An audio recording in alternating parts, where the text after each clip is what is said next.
শরীকে কোরবানি করতে হলে কোন কোন বিষয় লক্ষ্য রাখতে হবে? তিনজনে একটি গরু কোরবানি দিতে চাই, খরচ তিনজনের সমানভাবে বহন করব, গোশত সমান ভাগে ভাগ হবে, তবে দুইজনে দুই নাম করে এবং একজনে তিন নাম করে সম্মতিক্রমে মোট 7 নামে দেওয়া যাবে কিনা জানতে চাই। আচ্ছা, এরপরে প্রশ্ন হলো, আমার বাবার প্রত্যেক মাসে অনেক ঋণ দিতে হয়, তাই তিনি কোরবানি দিতে চান না। আমার মায়ের কাছে কিছু টাকা আছে, আমার মা কি কোরবানি দিতে পারবেন বা তার উপরে কি কোরবানি ওয়াজিব হবে?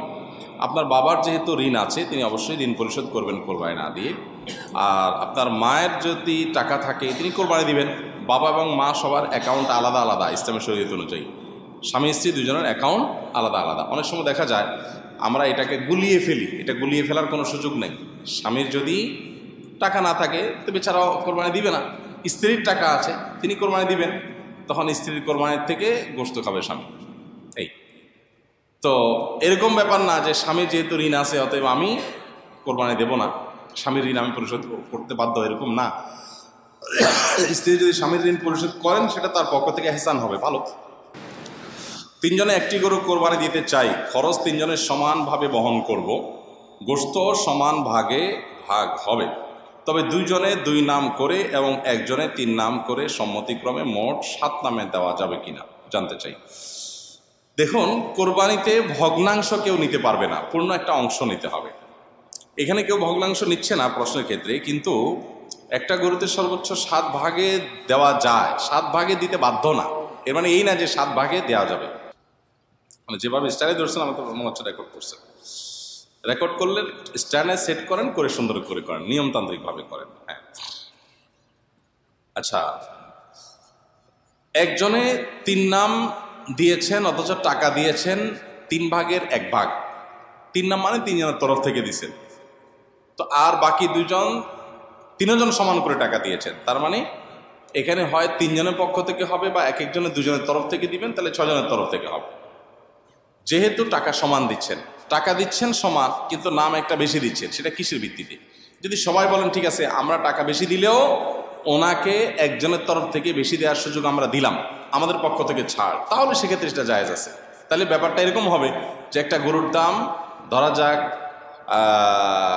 90,000 টাকা, 3 জন 30,000 করে টাকা দিলেন, তাহলে 30,000-এ দুই নাম করে দিয়েছেন, অর্থাৎ 2 জনের তরফ থেকে, কেউ নিজের স্ত্রী, নিজের বাবার অন্য কারণ পক্ষ থেকে দিলেন, আরেকজন 3 জনের তরফ থেকে দিলেন। 3 নাম মানে 3 জনের তরফ থেকে।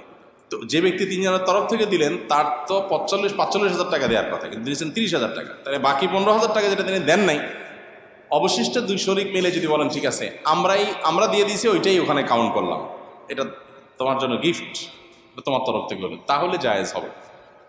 আদারওয়াইজ এটা জায়েজ হবে না। অর্থাৎ টাকা সমান সমান দিলাম, কিন্তু আমি ভাগ বেশি নিলাম, কম নিলাম, এটা করা যাবে। কোরবানি একা দেওয়া উত্তম নাকি শরিকে দেওয়া উত্তম? কোরবানি অবশ্যই ভাগে না দিয়ে একাকি দেওয়া উত্তম, এতে কোনো সন্দেহ নাই। আপনি একটা গরুর 7 ভাগের 1 ভাগ নিলেন, এটার চাইতে আপনি একটা ছাগল কোরবানি দিলেন, এই দ্বিতীয় অপশনটা অবশ্যই উত্তম, এতে কোনো সন্দেহ নাই। কারণ আপনি যখন শরিকে কোরবানি দিলেন তখন সেখানে অনেক শরিক, তাদের কার উপার্জন হালাল, কার উপার্জন হারাম, কার মিশ্র উপার্জন, কার নিয়ত গোশত খাওয়া, নানান রকমের ঝামেলা সেখানে থাকে। আর আপনি যখন একা একা দিলেন তখন সেই ঝামেলাটা আর থাকে না। তো এই জন্য একাকি কোরবানি দিলে সেটা অধিকতর উত্তম হয়। আমরা সাধারণত গরু কোরবানি না দিলে আমাদের দিলটা শান্তি হয় না। এই দিলটা শান্তি হয় না কি আল্লাহর জন্য, আল্লাহর রাস্তা বেশি টাকা খরচ করার নিয়তে? সেটাই যদি হয় তাহলে অন্য খাতে দানের ক্ষেত্রে কেন এত আগ্রহ দেখা যায় না? তো এই জন্য আসলে আমাদের নিয়তটাকে পরিশুদ্ধ করা দরকার যে আমরা কেন কোরবানি দিচ্ছি। অতএব কোরবানি আপনি একা একা দিতে পারলে সেটা উত্তম। হ্যাঁ, শরীকে দিলে সেটা জায়েজ আছে, না জায়েজ না। শরীকে কোরবানি করতে হলে কোন কোন বিষয় লক্ষ্য রাখতে হবে? শরীকে কোরবানি করতে হলে আপনাকে লক্ষ্য রাখতে হবে প্রথমত যে শরীক সবার উপার্জন যেন হালাল হয়। যদিও অনেকগুলো আমাদের মতে শরীকের কারোর উপার্জন হারাম হলে বা কারোর নিয়ত গোশত খাওয়া হলেও আপনার কোরবানির কোনো অসুবিধা হবে না, তারপরও আপনার এই গোশতে, এই ইবাদতে, এই কোরবানিতে তার যেহেতু ভাগ আছে, সেখানে যদি এক একজনের এক এক নিয়ত থাকে, বিশেষ করে একজনের নিয়ত হলো শুধু গোশত খাওয়া, তার আসলে কোরবানির উদ্দেশ্য না, তাহলে সেক্ষেত্রে আপনার অন্য সবারই কোরবানি হবে কিনা সেটা নিয়ে যেমন বললাম অনেক ওলামাদের মধ্যে হবে, আবার অনেক ওলামা একরাম ফোকাহ একরামের মতে কিন্তু এটা হবে না, কারণ এখানে পশু একটাই জবাই হচ্ছে, নিয়ত একজন এক একটা হলো এটা গ্রহণযোগ্য না। এক। দ্বিতীয়ত হলো নবী সাল্লাল্লাহু আলাইহি ওয়াসাল্লাম বলেছেন ইন্নাল্লাহা তাইয়্যিবুন লা ইয়াকুলু ইল্লা তাইয়্যিব, আল্লাহ পবিত্র, পবিত্র ছাড়া কিছু গ্রহণ করেন না। অতএব কোরবানির পশুতে হারাম টাকা কেউ ইনভেস্ট করলো, আল্লাহ এটা গ্রহণ করবেন না। এখন আপনি বলবেন যে আমি তো আর হারাম টাকা ইনভেস্ট করি নাই, তারটা আমাকে কেন পোহাতে হবে? আপনাকে পোহাতে হোক বা না হোক, তার ওইটার দায় আপনাকে নিতে হোক বা না হোক, কিন্তু হারামের সাথে মিশ্রণ হয়ে যাচ্ছে আপনার টাকা। তো এই টাকাটা তো মিশ্রণ হোক, সেটা আপনি না চাওয়া উচিত। সেই সব জায়গা থেকে শরীকে কোরবানি করলে সবার উদ্দেশ্য ঠিক আছে এটা খেয়াল করা দরকার।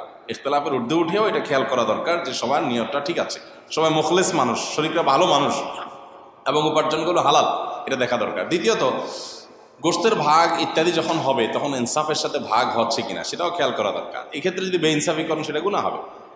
আবার কোরবানি অশুদ্ধ হয় কিছু কারণে, সেগুলো যেন না থাকে খেয়াল করা দরকার। যেমন আপনার কসাইকে আপনি গোশত দিয়ে পারিশ্রমিক দিলেন বা টাকা কম দিয়ে গোশত দিয়ে পোষায় দিলেন, তাহলে এটা পারিশ্রমিকই হলো আলটিমেটলি, এটা জায়েজ নেই। শরীকে কোরবানি দিলে এগুলো বিশেষভাবে খেয়াল করতে হয়, কারণ শরীকে এক একজন এক এক চিন্তার, সবাইকে এক করে তারপরে কোরবানি করার চেষ্টা করতে হবে। ভালো মানুষ বেশি দিন বাঁচে না, কথাটা কি সত্য? কারণ সমাজে যখন কোনো ভালো মানুষের মৃত্যু হয় তখন এরকম কথা শোনা যায়, অনেকেই এরকম কথা বলেন যে ভালো মানুষ বেশি দিন বাঁচে না। এটা আসলে কোনো কোরআন হাদিসের কোনো কথা যে এরকম না, বরং নবী করিম সাল্লাল্লাহু আলাইহি ওয়াসাল্লামের একটা হাদিস আছে আমরা জানি, খায়রুন নাসি মান তালা আমরুহু ওয়া হাসুনা আমালু, সবচেয়ে উত্তম মানুষ হলো সে যার হায়াত বেশি পায় আবার আমলও বেশি করতে পারে, এ হলো সবচেয়ে উত্তম মানুষ। তাহলে ভালো মানুষ হলেই হায়াত কম পায়, অল্প বয়সে মরে গেলে সেই ভালো মানুষ, এত সহজ ক্যালকুলেশনের সুযোগ নেই। অনেক খারাপ মানুষও অল্প বয়সে মারা যায়, আবার অনেক ভালো মানুষ অনেক দীর্ঘ হায়াত পেয়ে তারপরে মারা যান। অতএব কে কত হায়াত কম পেয়েছে বেশি পেয়েছে এটার উপরে আসলে ভালো মানুষ খারাপ মানুষ হওয়া নির্ভর করে না। ভালো মানুষ খারাপ মানুষ হওয়া নির্ভর করে ভালো কাজ করে যেতে পেরেছেন কিনা এটার উপরে। বরং যদি ভালো কাজ করার সুযোগ পায় তাহলে দীর্ঘ হায়াত পেলে আরো ভালো, নবী সাল্লাল্লাহু আলাইহি ওয়াসাল্লাম বলেছেন। অতএব আমরা যে বলি অল্প বয়সে মারা গেলেই বলি যে লোকটা ভালো ছিলেন, ভালো মানুষ দেখে বেশি দিন বাঁচেন নাই, এরকমটি এত সহজে যোগ বিয়োগ করা ঠিক না। তবে হ্যাঁ, কেউ মারা যাওয়ার পর সে যদি সত্যি ভালো হয় তো সুধারণা করা যেতে পারে, এতে কোনো সমস্যা